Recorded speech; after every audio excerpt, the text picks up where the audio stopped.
So guys, today for you guys, I want to talk about something that over the course of the last year or so, even back further, I have always enjoyed in the game of Yu-Gi-Oh! This is something that I've loved doing, and as time has gone on, I have just enjoyed doing it more and more and more. And that is teaching the game of Yu-Gi-Oh! And you may say to yourself, teaching Yu-Gi-Oh! What the heck are you talking about? Like, nobody talks about teaching Yu-Gi-Oh! That much anymore, or at all. And we joke about it here and there. Oh, you mean teaching like in Yu-Gi-Oh! GX? Duel Academy? Yeah. No, that's not what I mean. I'm talking in the real world, not the imaginative world. But can you imagine if John Moore was a professor? Or Doug, or Yu-Gi tubers actually became Yu-Gi-Oh! Professors? Professor Simo. Interesting thought there. But joking aside, just think about it. It's kind of fun teaching Yu-Gi-Oh! And it's something that I've learned. It's become more of a passion of mine as time has gone on. And it's rewarding. It's one of the most rewarding things, I can honestly say, in the game of Yu-Gi-Oh! With a game where we don't have a lot of prize support, a game where we don't get a lot of good things, and Konami sanction events, it's always good to see your peers and other people that you know very well be successful. And when you know that you've had a hand in their dueling history, teaching them, it's such a good feeling. And I'm going to give you an example of one of my friends recently who probably knows who he is because we are going to a YCS together, so he knows who he is. And to some of my other younger pupils who probably are watching this video, they know who they are.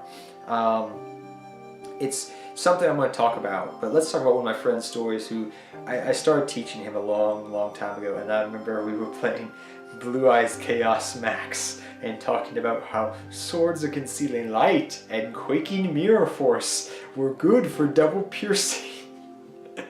Blue Eyes Chaos Max, to get that double piercing in, man.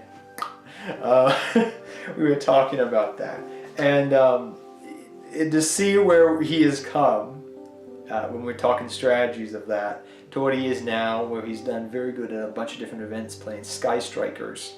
It's very rewarding to see that, and there's been players that I've seen this happen to multiple times where as we grow older we become more knowledgeable and we learn a lot, and we become overall hopefully better human beings.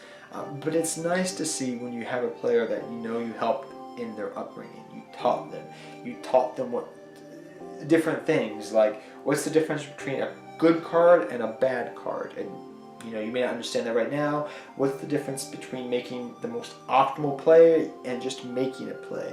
What's the difference of just playing a card and just using a card? What's the difference between using that card effectively and just playing a card? When's the proper time to activate cards to bait out certain cards your opponent may have? When's, these little things, and you teach them by playing Yu-Gi-Oh! You give them little hints. You help them construct their decks, their first decks, and then you see them build their own decks, and you start to see them become better and better and better players. And I love that feeling when you're like, you know what?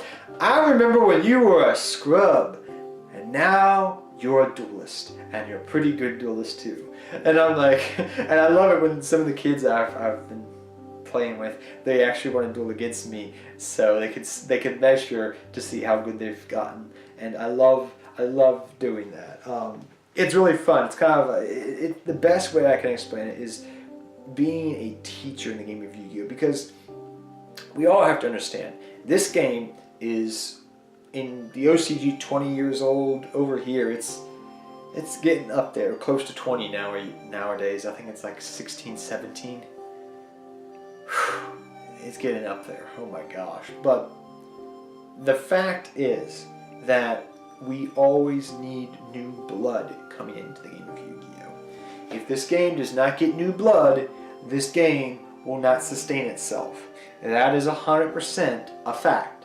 A game that does not get new blood, the player base base grows old, it dies. And that's not good for the game of Yu-Gi-Oh! That's not healthy. That means that lower attendance, the game stops thriving, a lot of bad things start happening. Not good. We want to. So when you see these young kids coming in to your locals, help them. They always need help.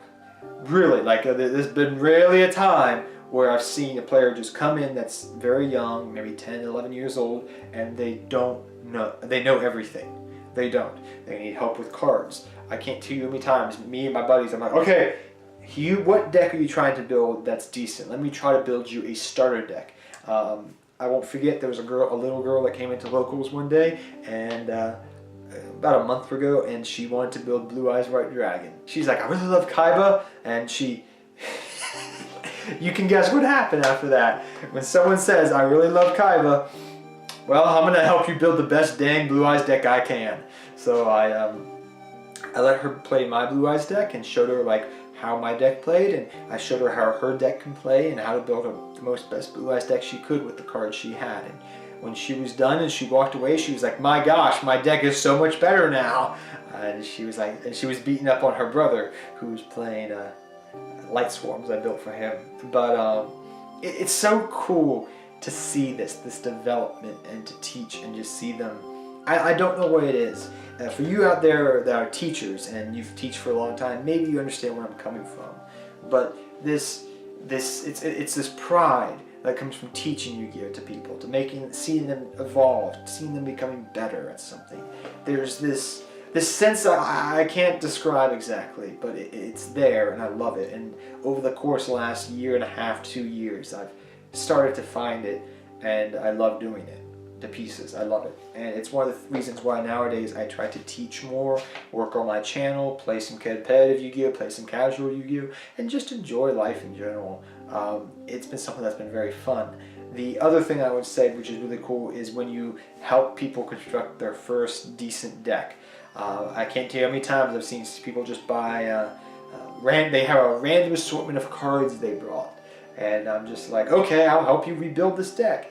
And I'll help you build, what type of strategy do you like? Do you like dragons? What do you like? And I'll try to build something. It's not going to be even a fun, good deck, but it's something where they can learn basic mechanics. They can learn the difference between a good card, bad card. They can learn basic things like that.